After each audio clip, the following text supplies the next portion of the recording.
Alright, and welcome back to Kuma Style. What I'm doing today, and starting every week from here on out, I'm going to do it once a week. This section is called Sites I Like. And in these videos, what we're going to do is just look at sites that I follow, look at regularly, even sites I may not necessarily follow, but think are really cool. Because I'm assuming most people who are watching this video are using the internet, and YouTube's not the only site that they go to. So I'd like to spotlight, some other things that are cool to look at too, especially involving, toys, including Transformers, Mecha, etc., etc. But anyway, today's site is the G1 Journey. This is by Matt Dennett, and the address is HTTP, whether you add that or not, or www. It's stayinthebox.wordpress.com. Once again, that's stayinthebox.wordpress.com. And a G1 Journey pretty much says it all. This site is about Matt's journey into collecting all of the G1 vintage Transformer toys. And he actually guides us through as he's collecting each one piece by piece. And what's neat about this is that he actually reviews every figure that he gets, goes in depth about the character themselves, and even does comparison to toys for that character made in today's market. So it's just really neat. So let's go ahead and get started. We'll take a look at the site itself. We've got the banner up here, G1 Journey, collecting what started it all. True enough. Okay, and up here it has some different links. It has an about section, and let's go ahead and take a look. What's the G1 Journey? Okay. And it goes in depth about, him, why he's collecting G1 and things like that. And in fact, I'll go ahead and read it. As a passionate collector of Transformers merchandise, it's been my dream to track down original Transformer toys, or simply G1 toys. G1 Transformers are the original figures that started it all and are, in my opinion, the foundation and reason why Transformers are so popular today. Although the G1 era is not necessarily my favorite from the many different versions of Transformers, I'm an avid believer in understanding where you've been in order to know where you're going. They are the most recognizable and hardest to find, and even more often than not, the pride of several collectors. The ultimate goal of this blog is to chronicle my journey into collecting the original G1 toys. I want to have a complete US collections of the Transformer toys from Series 1 to Series 4. The reason for wanting to collect only the first 4 series is because the characters released during these waves are the characters that can be found in the original 80s US cartoon and 1986 animated film. Although I'm sure my ambitions will grow large once I start down this long and expensive journey, my ultimate goal is to obtain these 180 plus figures and call it mission success. With my collector's mentality, though, I'm sure I will deter from this intended path and collect many more Generation 1 figures, like Overlord, perhaps. And then it goes a little bit more in depth. But, okay, going back home. And also in the About section, his collection on TFW 2005, as well as TF Beyond Toy Podcast, which he's a host with me, Ian Reed, Matt Dennett, Adam LaBeouf, Nick Lansau, sorry, I always mess his name up. Alright, and collection progress even. Alright. And this is just a complete line of the figures he wants, and he X's out what he's collected. So, pretty cool. You can keep up in that way as well. 1984 Autobots. And this is just his way of categorizing what he's collected so far in the reviews. 1984 Decepticons, and then 85 Autobots and 85 Decepticons. So going back home, just taking a look at the page overall, you'll see there's a preview of each post in here, or maybe even the full post. Never mind that. Okay. And on the sidebar here, he has a couple of different things. A search bar if there's a specific figure you're looking for. A link to the TF Beyond Toy Podcast. His Twitter. And hit him up on Twitter. He's staying in the box. And yeah, it has a follow button right there.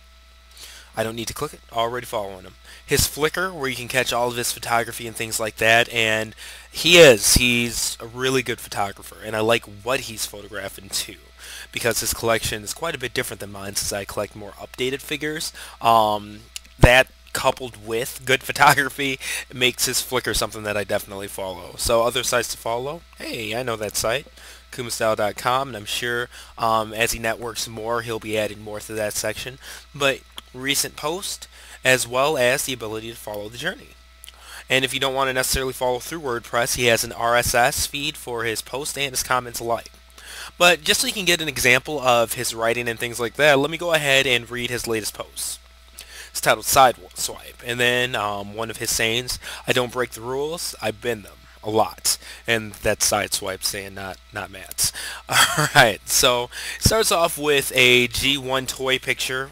Not a picture of the toy, but, promotional art for that toy. And his bio, Sideswipe is nearly the equal of his twin brother Sunstreaker in the combat art, but less cold-blooded. Relishes a fight to the finish with an opponent, uses underhanded tactics when absolutely necessary. Arms act as powerful pile drivers. Flies for up to 2 minutes with his rocket backpack. Fires flares visible for 18 miles. Rash actions often lead to injuries to himself. Takes it all in stride. So, then he gives an introduction. Sideswipe, the character, always seems to be a cool bot amongst the Transformers. In the G1 cartoon, the Marvel comics, and later incarnations of him just ooze with confidence and swagger. His G1 toy bio alone captures his personality very well, which it does. With that being said, his toy definitely needed to convey that somehow for me to really like the figure. I've already handled this mold before with Red Alert, who is another repaint of this toy, but I'm expecting a little bit more appeal from Sideswipe due to the character and that slick red paint job. Not to mention Sideswipe is an in-house name right ever since collectors have gotten their hands on the new Masterpiece Lambor, or Sideswipe from Takara. It's Sideswipe's time and the hype is big. Let's see how this G1 toy stacks up with taking a look at the Hasbro reissue of them. And Hasbro over the past 10 to 15 years has been reissuing these 1980s toys and things like that, which is really cool, and it looks like the reissue is what he picks up.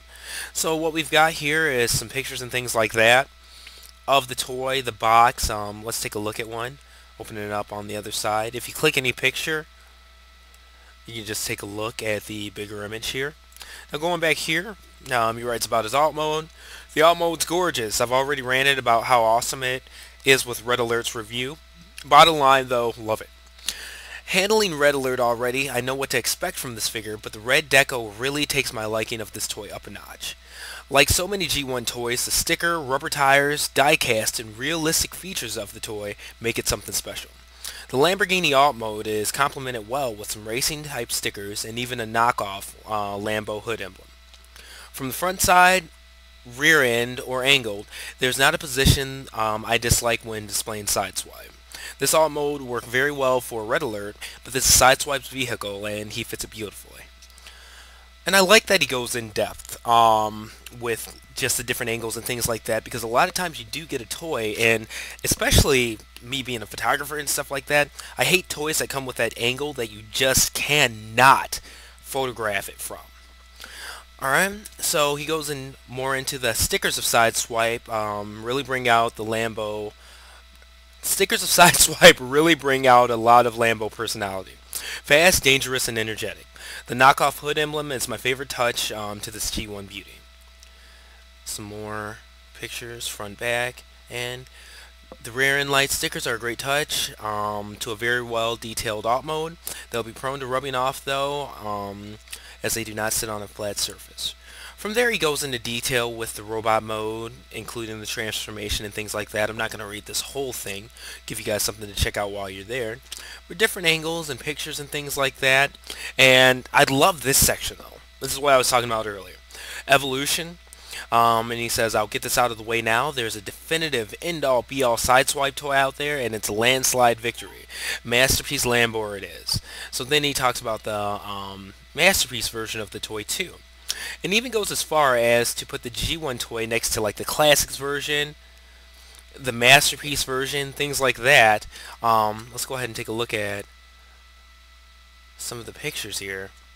And yeah, I mean, it's just really good, well composed, clear photography. I like it quite a bit. And he doesn't just let his words do the talking, the pictures do too. I like that there's a good mixture of quality between the writing and the pictures, because there is a lot of writing, but it's broken up with pictures and things like that to expound on what he's writing enough to keep you interested. It's very well laid out, his posts are. And then he finishes it up, gives it a final score, and, just a little piece at the end that goes in depth on why he gave it that score. So, overall, going back home here, or you can just click the banner up top. A really good site, and I like that he had the idea to start at the beginning with this venture into his G1 vintage transformer collecting. I'm following it, and I obviously think you should too. Once again, that website URL is stayinginthebox, all one word, .wordpress.com, and that's the G1 journey. Thank you guys for watching. Like I said, this is going to be a weekly thing. This has been the G1 journey. I don't exactly know what I'm reviewing next week, but you will soon enough. Anyway, this has been TJ Duckett. Thank you for checking out this site with me. Check it out, follow it, and when you go there, make sure to comment. Let the person know that you've been there, visited, because as a website owner, it helps us get better. And we own the toys and things like that. We have our own thoughts, but we're sharing that with you, the public. So when you go to a site, comment, let them know that you visited, good or bad, give some feedback. Because, hey, it says you were there, and two, it lets people who want to share these things with you share it in a way that you might like better. But anyways, this has been TJ Duckett. We're looking at the G1 journey, and see you guys next week. This has been Sites I Like.